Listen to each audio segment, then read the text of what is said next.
In 2008, we saw Cape Coral, Florida as ground zero for the housing market crash back then. And fast forward to today, to 2025, Cape Coral, Florida is also shaping up to be ground zero for the housing market crash that we are currently experiencing right now. And at the same time that this is happening, we are seeing the amount of delistings on the housing market start to surge through the roof, but that's not solving any of the sellers' problems. So we're going to talk about all of that right now. First, let's start off with Cape Coral, Florida, because Cape Coral is really a unique case here. Because Cape Coral is also one of those markets that exploded during the pandemic from a lot of out-of-state buyers that came in, remote workers, pretty much the same scenario that we saw happen throughout the state of Florida. Cape Coral was no stranger to those influences. And just between the 2 years of May of 2020 to May of 2022, home prices in Cape Coral, Florida shot from $239,000 to a whopping $436,000 in the span of 2 years. But ever since 2023, Cape Coral's housing market has been on the steady decline. In 2023, home prices in Cape Coral went down 5.3% from a year earlier. And in May of 2024, prices went down again to $391,000, down another 5.3% from a year before that. And fast forward to today, May of 2025's number, the median sale price of a home in Cape Coral is down to $361,000, 7.7% less than a year ago. So when we add up all those declines, we are actually looking at a 17, almost 18% reduction in prices since home prices started to fall in Cape Coral. So what is going on? That's getting very close to my definition of a housing crash, because when home prices fall by 20% or more within a 5-year time frame, that's my definition of a housing crash, and Cape Coral is just a couple percentage points away from hitting that definition. So what's happening? Well, according to Parcel Labs, they're showing that Cape Coral currently has over 10,000 homes that are a surplus for sale. In other words, a 525% increase in inventory since 2022. And at the same time, Cape Coral has reached unprecedented levels of price reduction activity, with a whopping 55% of listings having price cuts, which is far more than the US average of 34%. And even the US average is quite high historically at 34% of homes on the market nationwide with a price cut right now. So it looks like Cape Coral is kind of a preview of what's to come for many other areas of the country. And we've already seen this happen in many areas already as well. Also, according to Parcel Labs data, the amount of homes for sale in the United States right now is reaching almost 2.1 million homes for sale, which is up 16.2% nationwide. And the reason that inventory is going so high so fast is because buyers are just not showing up for these home purchases. A lot of them can't afford it, number one. Even if they want to buy, they wish to become a homeowner, the prices are too high and they just cannot qualify for a mortgage at today's rates and prices. And the ones who can afford it are voluntarily sitting on the sidelines and saying, you know what, I think I'm going to sit this one out. Prices are still too high. The expenses and carrying costs of a home are a lot higher than they were 5 years ago. These prices need to come down more for it to make sense for me to buy, even if I can afford it. But to make things worse for Cape Coral, in September of 2022, they were hit pretty badly with Hurricane Ian, and that was one of the worst hurricanes Florida has seen in the past few years, or really ever on record. And unfortunately, a lot of the homes that are for sale are storm-damaged homes. And you got to be very careful as a buyer looking to purchase in an area that was recently hit by a hurricane, because a lot of times these homes, they just do the bare minimum to get them fixed up to sell, but they didn't really do everything they need to do. Kind of like what happens when cars get flood damage and they try to, resell them to people who are none the wiser and don't realize that the car has been underwater before. And because of that hurricane, this area has a huge target on its back when it comes to homeowners insurance. And now the average homeowners insurance premium in Cape Coral, Florida is about $7,700 per year. So that is just unaffordable for a lot of people who currently own, which is forcing them to sell, why you have so many listings. And it's unaffordable for people who would like to buy there right now, which means those listings stay on the market longer. Cape Coral is also getting hit with a flood of condo listings due to all the new condo laws in Florida and how unaffordable it's becoming to own one of those. And to make matters even worse, Cape Coral has about 11,000 homes that are in the foreclosure process right now. So this is what happens when you have an area that is literally hit with the perfect storm, both literally and figuratively speaking here. They got hit with a hurricane a couple of years ago. They got hit with major price increases. Now they're getting hit with major expense increases to keep these homes. And with a combination of all of those things happening, the prices are falling like crazy. While the last housing market crash was driven by subprime mortgages and speculative buying, well, fast forward to today, this new crash is being fueled by rising inventory, high mortgage rates, and growing economic uncertainty, all at the same time, combined with unaffordability. I would show you guys this listing behind me here, but it's a coming soon listing. So we don't know how much they're selling it for, but they bought this house for $3.8 million back in 2018. So I can only imagine the price they're asking now is probably absurd. And that's exactly why we have so many delistings right now. In fact, the delistings have surged 50% because of so many sellers refusing to sell and refusing to adapt to the current market conditions. In fact, inventory just hit a new post-pandemic high, which means that right now we have more inventory on the market than we've ever had since before the pandemic. We're still about 13% below the amount of homes for sale that we had way before the pandemic, but we are closing that gap very quickly. And if the current market conditions sustain the way they are right now, where inventory keeps rising and home sales keep going down, we're going to close that gap within the next year. Inventory grew in all 4 regions of the country in June, with the West seeing a 38% jump in inventory. The South saw a 30% jump in inventory. The Midwest saw a 21% jump in inventory.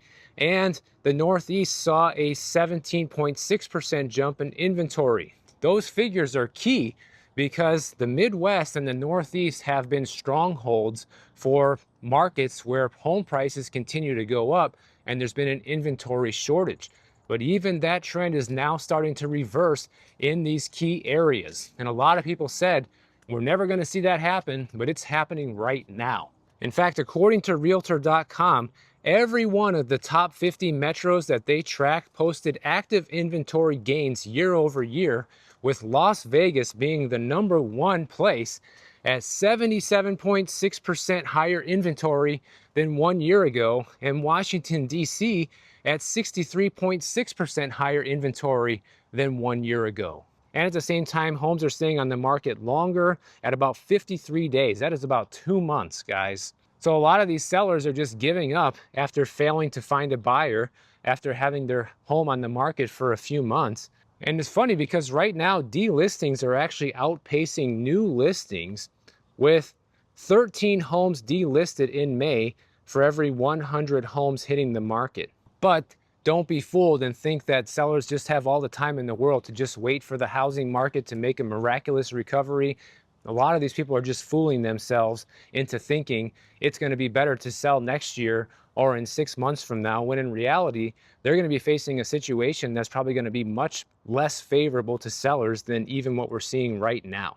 Because already, even with all these delistings, you're still seeing 34% of homes on the market with a price cut. And a lot of sellers just have unrealistic price expectations these days. I showed you guys a house here in California, what was it? I don't know, a week ago or something, where they've been on the market for 4 years and no buyers. $2 million price cut. Talk about unrealistic expectations. I see that all the time in Miami. This is an interesting statement. Take a look at what the senior economist over at Realtor.com has to say about it. He says, unlike past housing cycles where falling prices pressured underwater homeowners to sell, today's homeowners benefit from record high levels of home equity, so they have the flexibility to wait it out. Well, that's what a lot of homeowners believe the situation is for them right now, but they're going to find out the hard way that their equity is going to continue to evaporate over the months and years that they continue to wait as home prices continue to go down, at least in most areas. And let's face it, if you're in a hot market, you don't need to wait to sell your house because it's selling. So if you're somebody who's in this mentality thinking, well, I'm just going to wait it out, I'll take the house off the market, it's not selling right now, there's too many houses for sale, you already missed the boat, man. That's the truth. The smart ones are the ones who are selling now and cutting their losses now, not waiting for even bigger losses in a year or two from now. And apparently the most delusional city when it comes to delistings is Phoenix, Arizona, with 30 homes pulled from the market for every new home being listed. Apparently people in Phoenix think that there's just going to be a mass surge of people wanting to move to the 120-degree heat in the desert.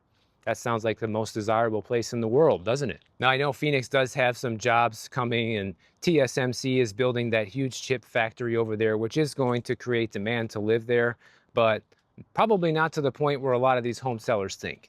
And other markets are starting to see some pretty big price declines as well. Take a look at this, guys. Cincinnati, Ohio is seeing a 6.3% decline in year-over-year prices there. Sacramento, California here is negative 4.8% year over year. They also put Miami on the list, but of course that's Florida. Price is going down 4.7% year over year. And that's just a short list. There's a lot of other places where it might only be going down by 1 or 2% a year, but that is a decline. That is a drop in home prices. It might not be a crash yet for some of those places, but we are on the way.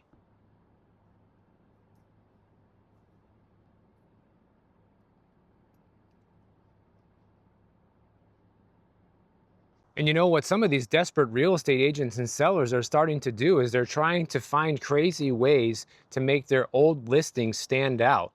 And some of them go to great lengths to do this. Take a look at some of the tactics that are being used right now. You have some real estate agents that are focusing on a lifestyle marketing, which is telling the story of the home and its surroundings. And they produce extensive professional videos and photos for the listing. They use data in order to analyze buyer demographics and behaviors. They use geofencing luxury events to reach high net worth individuals. Fancy. They combine tech tools with personal outreach, meaning like direct calls, text messages, emails to potential matches. And at the end of the day, the marketing is what makes a difference, they say.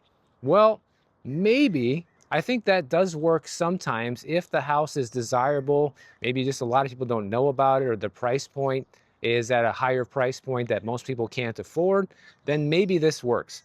But I would say 95, maybe even 98% of the time, the only real issue is the price. That's all everybody cares about. You could take any listing ever, anywhere, and if you were to lower the price to what the average person can actually afford, you would probably see 10 or 20 offers on it tomorrow. That's what I think. Other agents take the approach of they're looking at the property and trying to figure out what's turning buyers off, like unpopular paint colors or outdated decor. They want to basically rebrand the listing with new photos and new descriptions and emphasize the strongest visuals of the property and kind of omit the ones that are not. Then they go on to use things like digital staging or even real staging. But once again, that's all smoke and mirrors, guys. Who's really falling for that? Does staging help sell a property? Does it help the first impression when a buyer walks through the door? Yeah, absolutely it does. I've been going to some open houses here, and it makes a difference having it. It looks better, it's more presentable, and it gives you more of a sense of how the house could be lived in, even though you know it's staged. But the smart ones are actually changing the price. That's how you really get a home sold. Some people actually know that with enough experience. But before lowering the price, they will try updating the photos or the order of the photos, or even type in a new description for the property. They might even host events at the property, like open houses, in order to try to showcase the lifestyle that that house might offer, things like that. But once again, guys, all of these are just sales tactics and exposure tactics just to get more people aware of the listing.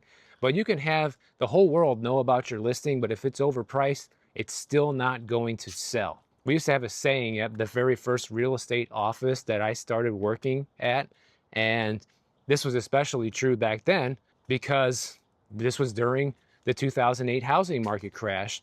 And at our sales meeting every week, they would say something like, if a home is not selling, you have to look at the 3 Ps. What are the 3 Ps of the house?